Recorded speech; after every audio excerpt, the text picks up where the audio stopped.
Bonjour tout le monde.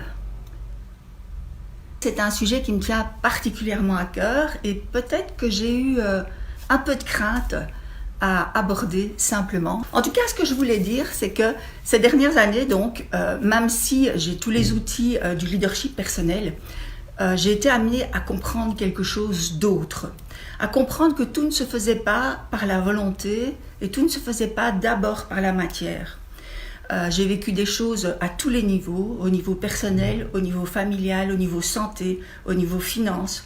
Je me suis trouvée à un certain moment vraiment dans un cul-de-sac avec les techniques que j'utilisais parce que la vie m'invitait à voir autre chose. La vie m'invitait à voir que oui, toutes ces techniques, elles sont OK, à condition que maintenant, moi, je m'élève d'un cran et à condition que je sois connectée à autre chose. Et cette autre chose, je ne savais pas ce que c'était, parce que quand on est très dans le mental, parfois on ne sait pas ce que c'est cette autre chose. On croit qu'il faut faire seul, on croit qu'il faut mériter, qu'il faut du courage. Tout ça n'est pas faux, mais en même temps, ça se passe à un autre plan. Et ce que j'ai compris, en tout cas, et ce que j'applique et ce que j'enseigne maintenant, c'est quelque chose que je voudrais vous transmettre. C'est que je me suis rendu compte que oui, on peut visualiser ce qu'on veut dans la vie, on peut modifier, enfin, en tout cas visualiser ce vers quoi on veut aller. C'est évidemment une base.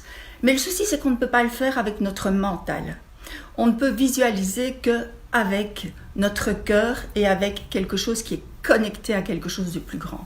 La vraie formule mathématique, je dirais, c'est d'avoir une intention claire, avec une émotion puissante et une émotion qui est basée sur le résultat attendu. Pour ça, c'est tout un travail de déblayage sur le passé, parce que dans le moment présent, on est rarement avec l'émotion du moment présent ou avec l'émotion du futur. On est bien souvent avec une émotion que notre corps a accumulée dans le passé, sur des événements du passé. Et donc, on se voit dans le futur avec la même émotion corporelle. Et ce que j'ai compris, c'est que, en tout cas, pour changer notre réalité, il y a deux choses aussi à modifier. C'est d'une part à modifier rapidement notre intention. Et c'est probablement la partie la plus dure. Je travaille maintenant j'ai créé un séminaire en ligne de 10 semaines pour transformer sa vie.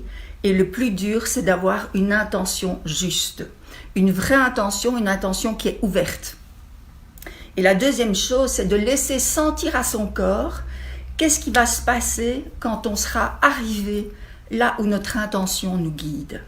De vérifier si c'est une intention qui est écrite et donc vécue de manière open ou de manière close. Si c'est une intention qui est déjà écrite avec des mots qui vous amènent dans l'ouverture et donc dans le futur, dans la réussite, dans l'atteinte, ou si c'est plutôt une intention qui est écrite avec les émotions du passé. Et donc, si vous le souhaitez, vous pouvez mettre ici en dessous votre intention et je la revérifie avec vous. Ceci dit, sachez que c'est un apprentissage magnifique pour tout le monde parce que nous n'avons vraiment pas appris à créer des intentions qui sont pures et qui sont ne fût-ce que déjà inscrites dans une réussite, inscrites dans une ouverture, inscrites dans le champ des possibles. Nous sommes souvent avec une intention qui est encore formulée avec notre peur du passé et donc qui va se reproduire dans le futur. Donc la première étape, c'est vraiment ça. C'est vraiment de pouvoir, d'une manière mais très claire, formuler votre intention de manière pure, open. Ça veut dire pure aussi en laissant toutes les peurs du passé là derrière. Et avec des mots qui vont vous guider vers votre futur. Je vous offre en tout cas de revérifier avec vous, ne fût-ce que déjà votre intention. C'est le cadeau que je vous offre aujourd'hui et que j'ai vraiment envie de vous offrir parce que c'est la clé. C'est la clé, c'est l'intention pure.